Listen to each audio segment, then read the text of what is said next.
Bonsoir Agnès Buzyn. Bonsoir. Merci d'avoir accepté notre invitation. Ancienne ministre de la Santé, présidente d'Evidence, aujourd'hui un think tank dédié à la science dans la société. On a évidemment beaucoup de questions à vous poser ce soir au sujet de cet épisode caniculaire, le deuxième, je le disais, peut-être un troisième qui se profile. D'abord, notre rendez-vous quotidien avec la séquence vrai ou faux avec Aubry Perrault. Bonsoir Aubry. Bonsoir. Les températures redescendent un petit peu, on l'a tous constaté évidemment, on respire de nouveau, mais sur les réseaux sociaux, on peut lire des informations très alarmistes sur une nouvelle vague de chaleur qui arrive, donc vous avez essayé de démêler le vrai du faux, démêler. Oui, parce que sur les réseaux sociaux, en effet, on est inondé de cartes plus rouges que rouges. On a l'idée d'une France en fusion. Alors, on a essayé de regarder. On a pris une publication en particulier. Elle vient d'un compte Instagram qui s'appelle Dormir en courant et qui publie cette carte également avec cette légende. Une deuxième canicule plus chaude et plus longue devrait s'installer en France dès le 6 juillet avec des températures jusqu'à 45 degrés attendus. Alors, cette publication, elle a forcément beaucoup marché. Elle a été likée près de 150 000 fois. Pourquoi ? Parce qu'on est tous un peu paniqués. Donc, forcément, ce genre de publication, ça nous attire. Sauf que ce compte Instagram, il n'est absolument pas spécialisé en météorologie. Il relaie plutôt des infos en tout genre. D'accord. Donc, ces informations et ces cartes ne sont pas fiables. Pour le comprendre, d'abord, on a regardé la légende de cette publication toujours et on a vu qu'il y avait quand même une source qui est météologique. Alors, météologique, qu'est-ce que c'est ? C'est un site de prévision privé suisse qui est sérieux. Alors, mon collègue Luc Brisson les a contactés, sauf qu'ils nous ont dit que cette carte, elle venait absolument pas de chez eux. Donc, on a contacté ceux qui gèrent ce compte Instagram qui nous ont dit qu'en fait, cette carte, elle venait plutôt d'un site qui s'appelle Selectra. Donc, Selectra, c'est quoi ? C'est un comparateur d'offres d'énergie. Donc, on n'est pas vraiment sur des météorologue. Tiens donc. Et cette carte, on a fini par la retrouver sur un article qui date de fin mai. Donc, c'est la première vague de chaleur. Donc, absolument pas une vague à venir. Donc, la morale de cette histoire, c'est quand même qu'il faut faire très attention à toutes ces cartes qui circulent et qui nous annoncent une nouvelle canicule. Et puis, avec cette carte, il y a ce chiffre qui fait peur, une température de 45 degrés. Ça vient d'où, ça ?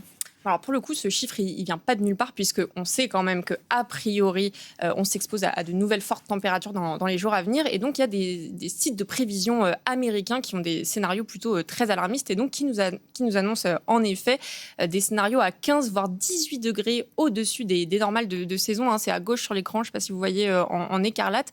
En revanche, il y a aussi d'autres sites de prévision européens, cette fois-ci, qui sont un peu moins alarmistes. Donc, on le voit, c'est toujours en rouge tout de même. En tout cas, ce qui est sûr, c'est que Météo France, à l'heure actuelle, nous dit qu'une prochaine canicule est probable et possible, mais que c'est impossible de prévoir son intensité. Donc, attention à tous ces posts qui circulent sur les réseaux, qui essayent de nous faire peur. Notre conseil, ça reste de s'informer auprès de sources officielles comme Météo France ou comme tous ces spécialistes qui donnent de leur temps en ce moment sur nos plateaux, plutôt que ces publications qui cherchent évidemment à faire du clic sur nos peurs. Voilà, rien ne vaut un journaliste météo-climat de France Télévisions. On en a tous les soirs sur notre plateau. Merci beaucoup Aubry. Rendez-vous chaque samedi avec toute l'équipe pour l'émission. Oui, à midi, tous les samedis. L'émission vrai ou faux sur France Info. Agnès Buzyn, donc bonsoir, vous êtes notre invitée ce soir, ancienne ministre de la Santé. Sébastien Lecornu a pris la parole tout à l'heure en ouverture du nouveau comité interministériel de crise. Il a fait une sorte de bilan de l'épisode caniculaire que nous venons de traverser, 11 jours de canicule, qu'il a comparé avec la canicule de 2003. Je vous propose d'écouter un extrait et de réagir. Toute comparaison mécanique avec 2003 serait assez mal à propos. Je le dis prudemment, c'est un peu tôt, mais on le voit bien, le nombre de victimes à domicile est bien plus important que sur tous les épisodes précédents. En clair, la surmortalité à domicile, c'est-à-dire quand les forces de secours arrivent, malheureusement, les personnes sont déjà décédées. Et à l'inverse, les EHPAD ont tenu. Voilà, les EHPAD ont tenu et il y a une surmortalité à domicile. Pour vous, est-ce que c'est une des premières conclusions que l'on peut tirer déjà ce soir après cet épisode caniculaire ? Alors, je n'ai pas évidemment les chiffres du ministère de l'Intérieur ou du ministère de la Santé, n'étant plus en fonction. Mais effectivement, les EHPAD ont tiré la leçon de 2003 et la loi les oblige à avoir une pièce climatisée pour rafraîchir et refroidir en réalité les résidents toute la journée. En fait, ils sont mis dans cette pièce qui est souvent le restaurant ou la salle d'événement et qui leur permet de ne pas passer toute la journée avec des températures très très élevées. Or, évidemment, ces mécanismes de climatisation, nous ne les avons pas à l'échelle individuelle. Or, la population française a vieilli. Tout le monde souhaite vieillir à domicile au maximum. Les gens sont de plus en plus isolés, les familles sont loin. Et en réalité, il y a cette démographie française qui fait qu'il y a de plus en plus de personnes âgées, isolées et au domicile. Et c'est là où, quelque part, c'est les limites de l'action de l'État. Je dirais, il faut que les collectivités, les voisins, tous nous, citoyens, nous ayons un geste de solidarité, parce que certes, nous souffrons tous à l'échelon individuel, mais les personnes vulnérables, les personnes isolées, les personnes à mobilité réduite qui ne peuvent pas descendre des escaliers, aller faire leurs courses, se rafraîchir dans une boutique, elles vont accumuler jour après jour ce réchauffement et risquent de mourir à domicile. C'est ce que dit Sébastien Lecornu. Mais comment expliquer, puisque vous dites que les leçons de 2003 ont été tirées dans l'EHPAD, sachant qu'il y a 10% des plus de 75 ans qui sont en EHPAD seulement, c'est très bien pour eux d'être maintenus à domicile, mais comment expliquez-vous qu'on ait le réflexe que finalement pour 10% de la population et qu'il n'y ait pas eu une espèce de... Comme il n'y a pas de plan sur la grande dépendance, comme il n'y a pas de plan sur le 4e âge, comme il n'y a pas de prévision, alors que vous venez de le dire, on le sait, on connaît la démographie, il n'y a pas de surprise dans ce domaine. C'est parce que on a si peu d'argent depuis si longtemps? Non, alors il y a eu, au-delà évidemment de la climatisation des EHPAD, il y a une mobilisation tous les étés dans les ministères avant chaque été pour mobiliser tous les acteurs, que ce soit la Croix-Rouge, les caisses d'action sociale, les collectivités territoriales, les SAMU. On prépare en réalité les registres l'été. dans les mairies de personnes âgées, voilà. Et donc, avec lesquelles on doit rentrer en contact. Exactement. Les collectivités sont censées, notamment les mairies, avoir le nom des personnes âgées isolées. Mais bon, à l'échelle d'une ville comme Paris, on voit bien la limite en fait de ces dispositifs. Oui. Ça va dans des villages où on peut...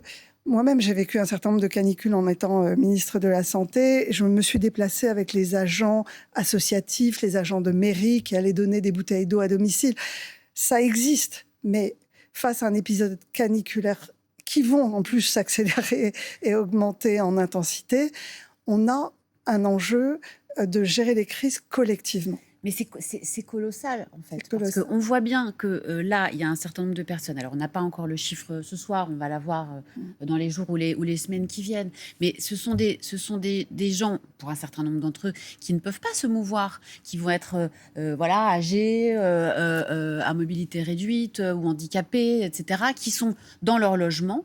On appelle ça des bouilloires thermiques et le terme est à peine exagéré en fait, puisque ce sont des appartements où il a fait plus de 35 degrés et où il y a des gens qui sont morts chez eux parce qu'il fait trop chaud et on peut leur apporter des bouteilles d'eau. Je ne sais pas si ça aurait changé grand-chose en fait. Non, mais vous avez raison. C'est monstrueux. En fait, quelque part, c'est abyssal.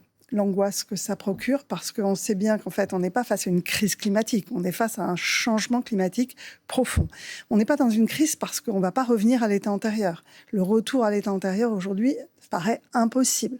Et donc, on est face à ce changement climatique qui chapeaute notre société et qui entraîne en fait des crises multiples. Aujourd'hui, c'est la canicule. Mais on voit bien qu'on peut avoir des crises alimentaires, que ça va avoir un impact sur l'agriculture. On voit bien que ça entraîne des crises migratoires, que ça a un impact également en termes de crise politique, que ça met en tension les réseaux EDF. On voit bien qu'ils ont du mal parfois. Alors, on a une électricité décarbonée, certes, mais on a un réseau qui souffre de la chaleur. La fibre souffre de la chaleur. Nos trains souffrent de la chaleur. Donc, en réalité, ça entraîne en fait une crise systémique qui va bien au-delà simplement de la gestion des personnes âgées à domicile. Donc, on est face à un enjeu de gestion d'une crise bien plus large sur une durée qui va évidemment être prolongée puisque le changement climatique ne va faire qu'augmenter au moins dans les dizaines d'années qui viennent. Et donc, comment, face à ce qu'on appelle un système de multicrises qui s'auto-alimentent les unes les autres, en réalité, qui sont interconnectées, comment un gouvernement fait face, comment une société fait face, comment on construit collectivement une résilience. Et c'est ça l'enjeu, en fait, parce qu'on peut simplifier le débat et dire on équipe tout le monde de climatiseurs. OK, mais on se rend bien compte, c'est ce qu'a dit, je pense, de façon... Monique Barbu, de façon très maladroite. La disparition des animaux, c'est pas avec les climatiseurs. Ça... Évidemment, bon. Évidemment. Et donc, en fait, mais simplement, on ne peut pas donner une réponse unique. Aujourd'hui, à la crise de la canicule que nous venons de vivre, ça n'est pas juste la climatisation. L'enjeu, c'est que si on équipait absolument toute la France de climatiseurs, on aurait des difficultés probablement sur le réseau EDF, on le sait bien. Les centrales nucléaires sont sensibles à la chaleur des cours d'eau. Elles n'ont pas le droit de rejeter trop d'eau chaude, entre guillemets, ou réchauffer si les cours d'eau sont eux-mêmes déjà à sec et très chauds. Donc, en période de stress hydrique, c'est-à-dire l'été, on voit bien à quel point le réseau électrique est mis sous tension. EDF dit même que ces câbles souterrains sont sensibles à la chaleur accumulée. Vous nous dites le système énergétique a tenu, a dit ce soir Sébastien Lecornu. Vous nous dites tout ça, et vous, quand vous étiez au gouvernement, ou quand vous faisiez un peu de politique, ou fréquentiez, il y a des gens qui hurlaient en disant attention, ça va nous exploser à la figure quand vous gériez vos canicules. Parce que ce qui est quand même incroyable, c'est qu'on a vraiment l'impression que pour des raisons soit de court-termisme, soit parce qu'il y avait du climato-scepticisme ou encore je ne sais quoi, et ben finalement, on a attendu que ça se passe. Alors, moi-même, j'ai été très mobilisée sur ces questions de climat. D'ailleurs, quand je suis partie à la campagne de Paris en 2020, j'ai fait campagne sur l'adaptation de Paris au changement climatique. J'étais vraiment effondrée de la multiplication des places bétonnées, du manque de verdure, etc. Paris où la mortalité est la plus forte en cas de canicule. La ville d'Europe où la mortalité est la plus forte en cas de canicule. C'est la ville d'Europe la moins résiliente au changement climatique. Elle est extrêmement minérale. Nous avons des toits en zinc. Nous avons une chaleur urbaine qui ressort la nuit. Donc, en fait, les températures ne baissent pas la nuit. Donc, on a un enjeu d'adaptation qui est beaucoup plus important encore à Paris que dans d'autres villes. Il y a un autre point que je voudrais mettre en exergue et qui nous a tous, quelque part, habitués à cette idée du changement climatique parce qu'on a pendant très longtemps dit on va augmenter la température moyenne en France entre 2, 3, 4 degrés en moyenne. Mais en fait, la moyenne ne traduit absolument pas ce que nous allons vivre. Ce que nous allons vivre, c'est des épisodes caniculaires extrêmes, plus fréquents et plus prolongés, et à la fois des épisodes très vieux, très chaud ou très froid, ou très pluvieux, avec des inondations en répétition. Et donc, c'est pas tant la moyenne qui est malheureusement intéressante, c'est l'écart type, c'est-à-dire à quel point en fait on va être soumis à un climat auquel nous ne sommes pas du tout habitués, parce que nous vivions dans un climat tempéré qui va l'être de moins en moins. C'est ce que disait le climatologue Jean Jouziel tout à l'heure, qui était sur notre plateau, qui disait on a peut-être eu tort de dire aux gens, on parle d'1,5 degré supplémentaire. Exactement. Je pense qu'il y a beaucoup de gens qui se sont dit bon, 1,5 degré, c'est surtout c'est pas si grave. On donne une image en disant Paris va ressembler à Séville ou à Rome. Quelque part, les gens qui aiment bien la chaleur trouvent que c'est sympa de vivre sous une température. Abu Dhabi, c'est pas forcément. Mais ça n'est pas du tout Séville ou Rome, en réalité. Le problème, ce sont les écarts types. Mais pour revenir sur la climatisation, on vous a entendu, c'est pas la solution générale, et puis on n'a pas forcément les moyens de tout climatiser. Pour autant, quand on regarde les hôpitaux, on se dit quoi ? Que le Premier ministre, il a raison d'envoyer 30 000 climatiseurs, mais que ça ne suffira pas, en fait ? Non, alors pareil, quand j'étais ministre, j'avais demandé à un groupe de travail au ministère pour adapter, alors non pas les hôpitaux existants, mais que nous pensions différemment la construction des futurs hôpitaux, pour les adapter au changement climatique. Parce que je l'ai vécu quand j'étais médecin à Necker, ça m'avait fasciné. On avait pris une décision à Necker, la direction, de construire un nouveau bâtiment de pédiatrie dans les années 98 parce que les vieux bâtiments tombaient en ruine. Décision en 98, les travaux, donc l'hôpital est conçu dans les années 98 où le changement climatique n'était pas encore dans la tête des gens. Il est construit à partir de 2008, il est inauguré en 2013 et je vois sortir de terre. Et à l'époque, j'étais encore médecin à Necker. Je vois sortir de terre un bâtiment tout en verre. Et je me dis, mais on est fou, en fait, de construire des parois en verre pour la pédiatrie. Et je découvre à cette occasion que le bâtiment n'est pas climatisé, il est simplement réfrigéré. C'est-à-dire que vous gagnez 3-4 degrés de moins. Bon, mais en réalité, si vous voulez remettre aux normes ces bâtiments qui ont été conçus il y a 20 ou 30 ans, eh bien, les spécifications techniques dans les hôpitaux, les gaines électriques, les gaines de feu, etc., sont telles que vous ne construisez pas, vous n'arrivez pas à adapter très facilement un bâtiment déjà construit avec une climatisation. C'est plus simple de le faire dans les chambres. En tous les cas, ça dépend des hôpitaux. On ne pourra pas climatiser la totalité des hôpitaux existants. Par contre, aujourd'hui, se dire qu'on construit encore des hôpitaux qui sortent de terre sans climatisation ou qui sont conçus sans climatisation ou avec des parois de verre me paraît fou. Donc, voilà, ce groupe de travail, je l'avais lancé en 2018 ou en 2018. Je ne sais pas où en sont les conclusions, mais nous ne pouvons pas construire exactement les mêmes bâtiments qu'avant. C'est vrai pour l'école aussi, et c'est vrai aussi pour le bâti individuel. Est-ce que vous croyez que ça doit faire partie des thèmes de la campagne électorale? Ou est-ce que, là, on parle de ça maintenant parce que c'est la canicule, comme on disait, il y a 15 jours que la politique étrangère devrait faire partie des thèmes de la campagne électorale, et ou la sécurité des petits-enfants dans le cadre de la pédocriminalité. Est-ce que vous pensez que c'est quelque chose qui va durer et qui doit durer de manière à ce qu'on entende un petit peu des avis des candidats, et Dieu sait s'ils sont nombreux, et pas uniquement sur la climatisation? Parce que ça, je crois qu'on a compris. Oui. Alors, moi je pense que l'adaptation au changement climatique, je passe la partie atténuation. On est tous convaincus qu'il faut réduire nos gaz à effet de serre. Ça n'est même plus un débat.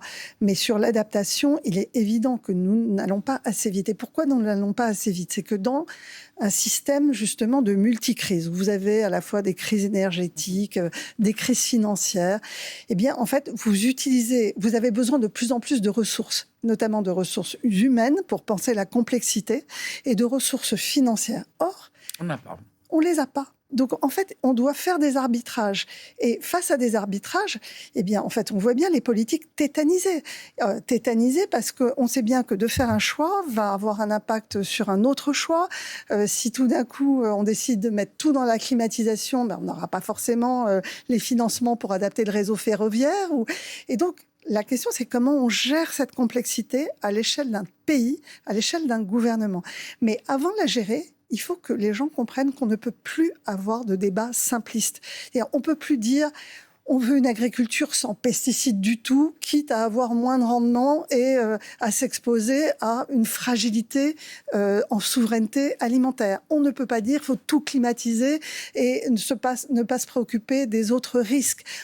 Donc en réalité, on doit collectivement s'habituer à penser la complexité et ne pas se laisser manipuler par des partis extrêmes qui vont en fait créer de la polarisation en simplifiant le débat. Le débat n'est pas simple.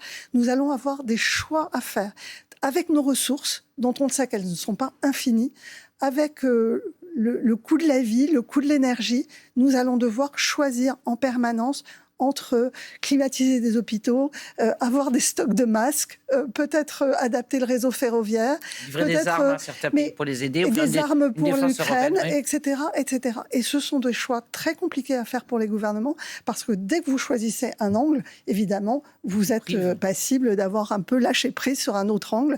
Or, la réalité, c'est que collectivement, et c'est pour ça que je veux insister, une société qui est capable de gérer une crise et qui crée de la résilience, c'est aussi une société qui comprend la complexité et qui accepte d'être partie prenante et de se prendre en charge.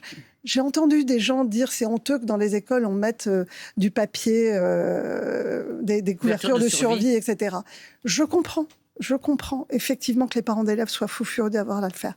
Mais aujourd'hui, si on pense que l'État ou que les collectivités territoriales pour les écoles, les mairies soient capables d'équiper les dizaines de milliers d'écoles françaises. Ça mettra 50 ans et encore on n'a pas les moyens. Évidemment. Donc nous avons tous aussi à nous sentir en responsabilité d'aller voir les personnes âgées seules chez elles, notamment parce que c'est de ça dont on parle aujourd'hui. Vous avez été ministre de la Santé, notamment au début de la fameuse crise du Covid. Je ne sais pas si vous avez entendu un certain nombre de personnes, ou même dans les conversations, les gens font un peu le parallèle entre la crise du Covid et cette crise climatique que nous vivons. Est-ce que vous avez le sentiment aussi qu'il y a des parallèles à faire, notamment sur la manière dont aujourd'hui on est capable de penser en termes de gestion de crise, qu'on soit chef d'entreprise, ministre, mère de famille ou père de famille? Oui, alors je pense qu'il y a des parallèles. D'abord pour les tensions hospitalières, parce que les services d'urgence ont les effets décalés. On sait que les effets d'une canicule, c'est décalé de 3-4 jours. C'était un peu pareil avec le Covid. On voyait l'épidémie qui démarrait. Enfin, moi, je n'étais plus ministre à l'époque, mais l'effet sur les réanimations était 15 jours après. Donc, il y avait ce décalage que les gens voient. En fait, aujourd'hui, c'est vraiment nécessaire de déclencher les plans blancs dans certaines régions. Et par contre, je pense que on a quand même tiré un certain nombre de leçons du Covid, c'est-à-dire que on est plus prudent dans des discours très péremptoires, et notamment, je le remarque chez les journalistes qui commentent, il y a cette prudence que je ne voyais pas pendant le Covid, où on pensait que il suffisait soit de tout fermer, soit de rien fermer, de maintenir l'économie. En fait, il y avait des discours très péremptoires et simples qu'on entendait beaucoup sur les plateaux télé. Alors, je trouve qu'en dehors des extrêmes qui sont sur le tout climatisation ou rien climatisé, on a quand même des discours de vérité sur les capacités à faire ou à ne pas faire, sur les choix stratégiques qu'on doit faire. À l'évidence, il faut en tous les cas que les villes permettent aux personnes seules d'aller se refroidir. Normalement, c'est ce qu'ils ont fait aux États-Unis. En fait, ils ont des cartes des lieux climatisés pour les personnes âgées. Ils maintiennent ces lieux climatisés accessibles, y compris la nuit, ce qu'un certain nombre de collectivités ont fait pour les piscines, les bibliothèques, mais pas toutes. Elles n'ont pas toutes utilisé la même réglementation ou dérogation aux réglementations pour permettre à des gens d'aller se mettre au frais. Et là, je pense qu'il y a un devoir vraiment de se sentir en responsabilité à tous les niveaux. Bibliothécaires, responsables de piscine, maires, permettre à chacun d'aller se refroidir dans la journée et la nuit, le temps que petit à petit nos sociétés s'adaptent et créent des lieux, notamment dans les immeubles, au moins une pièce réfrigérée dans les immeubles. Elle est là la marge de progression, selon vous, sans dépenser des milliards qu'on n'a pas, on l'a bien compris, demander à ce qu'on puisse ouvrir un certain nombre de lieux. On a parlé des églises aussi. Certains, je crois que c'est Yann Brossa, le communiste parisien, qui lui a appelé à ouvrir un certain nombre de lieux privés, comme des grandes propriétés, etc. Bien sûr. Est-ce qu'il faut aller jusque-là ? Bien sûr. Alors c'est un pis-aller, tout le monde va nous dire, mais vous vous rendez compte où on en est arrivé ? Mais oui, mais le temps qu'il va falloir et l'argent qu'il va falloir pour... et techniquement, la technique, je vous le dis, pour un hôpital, c'est très compliqué de climatiser un hôpital déjà construit.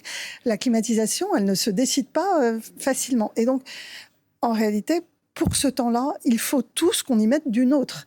Et donc, il faut que les églises, les collectivités, enfin, tous les endroits où on peut accueillir du public et permettre notamment aux personnes âgées d'aller prendre un air frais la nuit est très important. C'est pour ça que je dis que la résilience d'une société, c'est à tous les niveaux de la société. Ça n'est pas juste le gouvernement qui donne de l'argent pour acheter des climatiseurs. C'est en attendant, comment on s'organise, notamment s'il y a une prochaine canicule cet été, comment on fait en sorte que cette surmortalité effroyable ne se retrouve pas encore de nouveau cet été. Est-ce qu'on peut parler politique 2 minutes ? Bien sûr. Est-ce que vous êtes, comme un certain nombre de Français, un petit peu désespérés de voir finalement une multiplicité de candidats au risque d'avoir une dispersion et d'avoir ce que certains redoutent, c'est-à-dire le choix entre les deux extrêmes dont vous avez parlé tout à l'heure ? Alors bien sûr, là-dedans, c'est très important de parler de politique, parce que tout ça, c'est de la politique. C'est de la politique, et c'est de la politique du réel par rapport à de la politique qu'on voit chez les extrêmes de simplification, où on désigne des boucs émissaires et on simplifie les problèmes à outrance. Les Français, en fait, sont très, très intelligents politiquement. Et je pense qu'ils savent très bien qu'en fait, ces discours simplistes, on leur ment, et que la réalité de la vie est beaucoup plus complexe. Donc ils attendent de leur politique, et notamment du champ républicain central, ils attendent un discours aussi de responsabilité. Un discours de responsabilité, c'est qu'à un moment, on arrête la multiplicité des candidats. En fait, ils le font parce qu'ils veulent peser. Ils veulent peser dans une future coalition, dans une future... Oui, pour se faire remarquer, pour apporter faire la pointe. Ouais. Et... Alors, moi, je pense que ce qui compte, c'est d'apporter des propositions, pas d'apporter des candidatures. Mais est-ce que vous pensez, comme certains, qu'il va y avoir un reset en septembre, en octobre? C'est-à-dire qu'en gros, en voyant les sondages où tout le monde est à 11, 13, je ne sais pas quoi, qu'en gros, il y aura, non pas des recours, mais qu'il y aura quelqu'un qui fera, ou certaines personnes qui feront un peu le ménage en disant maintenant on arrête de rire, ou qu'il y en a certains qui spontanément sortiront? Moi, je pense que ça va être tardif. Ça va être tardif parce qu'à l'automne, vous avez la discussion du budget PLF, PLFSS, et que donc les oppositions vont vouloir montrer leurs muscles, montrer qu'elles existent. Quand je dis les oppositions, les partis en fait, pas que les oppositions, chacun va vouloir peser lors du budget. Je ne vois pas un candidat potentiel se retirer en disant non mais finalement je me mets derrière un tel, alors qu'il a envie aussi de peser sur les discussions budgétaires. Vous parlez de la concurrence entre Gabriel Attal et Édouard Philippe? Je parle de tout le monde parce que des concurrences, il y en a partout. Mais je pense qu'il n'y aura pas d'éclaircissement, à mon sens, avant le mois de... Non, ça pour les fêtes, quoi. Voilà, au moment des fêtes. Ça risque d'être tardif, mais ce que je pense, par contre, c'est qu'on a vraiment besoin probablement d'être en capacité de construire une coalition au niveau central sur la base de propositions qui font consensus sur lequel on sera capable de construire un programme de gouvernement, parce qu'aucun président de la République, quel qu'il soit, ne sera élu avec une majorité de députés derrière. On le sait très bien, il y aura cette fragmentation aujourd'hui, telle qu'on la voit aujourd'hui, cette fragmentation du Parlement, et donc il va falloir trouver des coalitions. S'il y a une difficulté à se départager, et si, comme vous affirmez ce soir que vous le craignez, aucun candidat ne veut se retirer, est-ce que ce sont des personnalités comme vous et d'autres, à un moment donné, qui pourront peser sur ce processus par le biais des ralliements? On voit ça aussi dans les campagnes. À un moment donné, un candidat se met à engranger les ralliements. Est-ce que vous pourriez, à un moment donné, prendre une position pour l'un des candidats? Oui, bien sûr, et je le ferai à un moment donné, parce que je pense qu'à un moment, il faut de l'éclaircissement. Et ça ne veut pas dire donner un blanc-seing à tout un programme d'un parti. Ça veut dire qu'à un moment, on va choisir un président, c'est-à-dire quelqu'un qui va nous représenter dans les discussions internationales à l'étranger, qui est capable de gouverner, de créer un consensus derrière lui. Et puis, il y aura à côté, à mon avis, un programme de gouvernement à construire. Dans le cas d'une coalition, aucun parti ne va gouverner seul. Et donc, ce sont, à mon avis, deux exercices différents. Or là, on mélange les deux. Chaque candidat va avoir son propre programme. Moi, je crois qu'il est urgent de désigner un candidat potentiel capable de gouverner la France, en tous les cas de nous représenter, et puis un programme de gouvernement. Vous avez déjà fait votre choix ? Non, je verrai en fonction des discours des uns et des autres. Des discours des uns et des autres dans le courant de l'été. Dans le courant de l'été. Merci beaucoup, Agnès Buzyn, d'avoir été notre invitée. Merci, Nathalie. À demain, 18h sur France Info. Dans un instant, le JT Monde. Très bonne soirée.